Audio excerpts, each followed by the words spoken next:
I mentioned before, I kind of write tracks like, oh, here's the full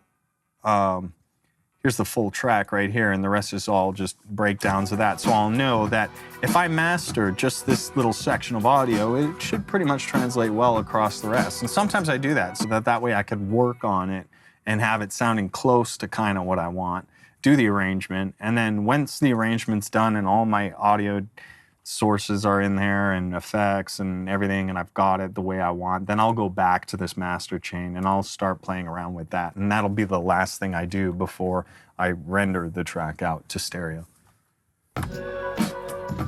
So what you're hearing is with my master on,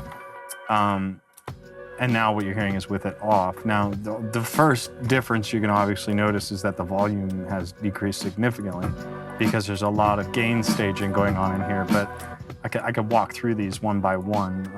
Let me just disable all these and turn it back on. Okay, so the first thing that you're hearing here is that you know, the snare sticking out a lot more than it should, and that was because I adjusted it after the mastering process. So the first thing here is just strip the low end, and as I bypass that, you're not really going to hear much of a difference because there's not really a whole lot going on down there. That's why I just strip it out completely, if perchance there was. This is just a stereo expander thing that I think I used on this track, which is just kind of like a slight delay with a low pass and a high pass on either side, and then, you know, expanding out the signal for a better stereo image of the overall. But again, it's super subtle. Now the OTT does a little bit of lifting, and what OTT stands for is over the top. This is a compressor written by Steve Duda, which is basically a 3-band compressor. So you have your low, your mid, your high. I'm not exactly sure where he put those crossovers at, but I would imagine, you know, mid is around, you know, 800 to 1K, and then high is like 1K plus, and then everything low is like everything below 800 hertz. Anyway, so there's upward and downward compression on this, and then here, these are like kind of the thresholds of this. So if I took the mids and the highs, that's like how a multiband works, basically, is you're only compressing the low right here by a certain amount, and you're controlling the mid by a certain amount, and you're controlling the high by a certain amount. So here is just a good, and the depth being the threshold is only like 20%, so it's like subtly affecting it. If I crank that up, it's gonna slam the hell out of it, which could be cool for like a channel strip if you want some really snappy, crunchy drums, but it's not necessarily what I wanted in this project.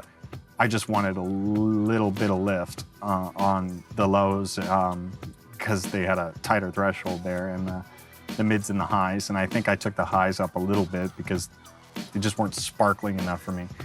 And then what I have here is another multi-band compressor, which is kind of weird. And then what I did here is just compressed one band because I felt like, you know, the sub was pumping up a bit much after the OTT took it, so I just tone it down there as opposed to turning it down there because it's just applying further compression to it. Then here I used a limiter. Now the limiter is what's gonna make all the difference in the world in terms of volume. So the limiter is gonna display, like, you know, where all my peaks are getting slammed and how much lift is happening and all that kind of stuff. So this is a pretty extreme limiting going on right here. But so that snare, if you notice the snare hit, you'll see it, the difference that it pulls it down when that snare hits. So if I had that limiter off, it would actually be the opposite. It'd be too loud. So I actually basically used this compressor to pull that down as opposed to pulling down the volume of that snare because I didn't want to interfere with anything the way that bus was wired up, if that makes any sense. And then the L2 here, I don't even really use. I put a threshold of like -2 dB What's coming out of the limiter before that is probably fine, but I just kind of use this as a safety and a 2 decibel gain reduction, so I can see that the attenuation isn't as gnarly on the output of this as it would be on the filter here. So basically what you're seeing is this slider, or this gain reduction is doing the same thing this thing is doing, except this is doing it a lot more aggressively than that is doing. So that's like, you know, sometimes peaking at like -10 dB. This is barely going to 2. So, and that's how I like do my master for this track.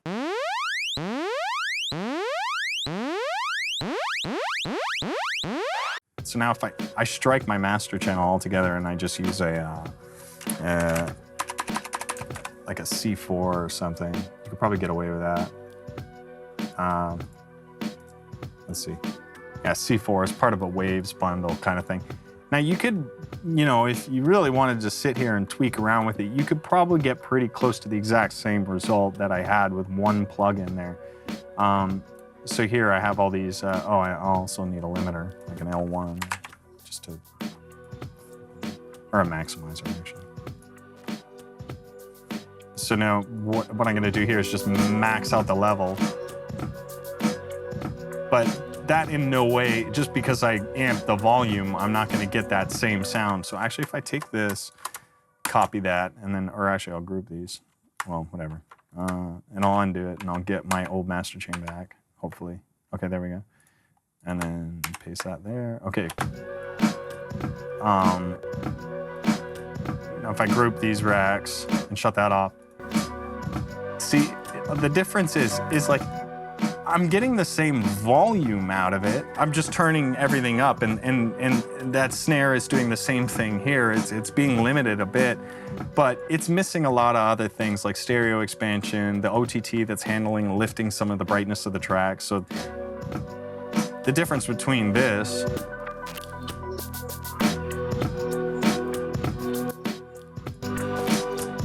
and that is like worlds apart. And that's because, you know, the processors are all kind of doing one thing as opposed to trying to have this one thing that's going to do everything for you, because there's not. It's going to be a combination of things. So if I wanted to, you know, bring the highs out on that, I'd probably lift that up, and then that snare is super mid-rangey, so I'll take this mid-range band, probably the high one, and compress it even more, and then bring the threshold down. You know, and then I'd still have to cut the low out at some point. Fuck up the release. But yeah, they're just all tools to do different things. And now, you know, like things like the C4 and the L1 aren't exclusively for, you know, your master output. You could easily take, you know, this whole audio effect rack and throw it on your drum track if you were feeling a certain kind of way. So if I go over to my drums and I want to maximize, you know, you could do whatever you want really, but proper mixing is knowing how these processors work and what they're designed to do.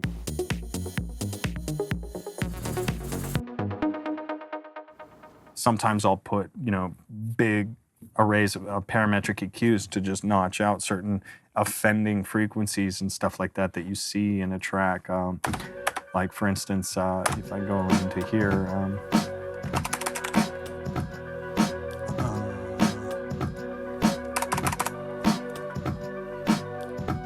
so if we look at the track, I can tell you right there, that's like, all this is going on right here, and this is like 30 hertz. This is beyond sub. This is so low that you never hear it. So if I actually notch that out, as in like subtract that frequency, you don't even hear a difference.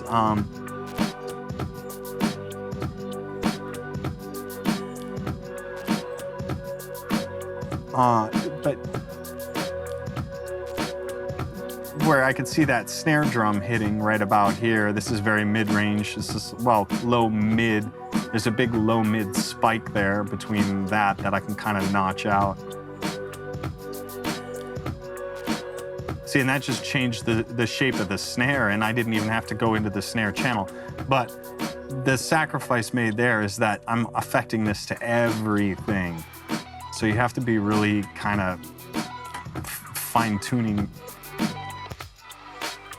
with, you know, the kind of frequencies that you should knock down back on and see really, you know, offending frequencies and stuff like that, and then just lower the notch on them as opposed to, you know, like EQing it right out. Like that was a full cut, but, you know, bringing down a gentle slope with a high Q on that isn't a bad idea.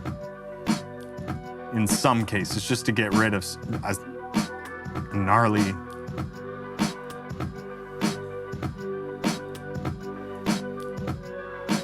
like snare frequency or something like that.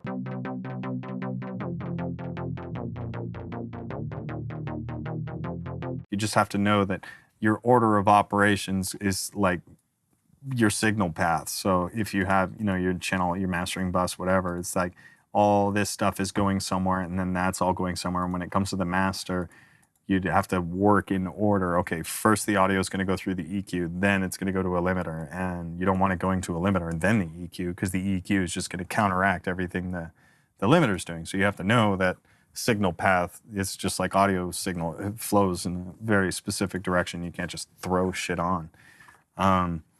So all that kind of stuff matters.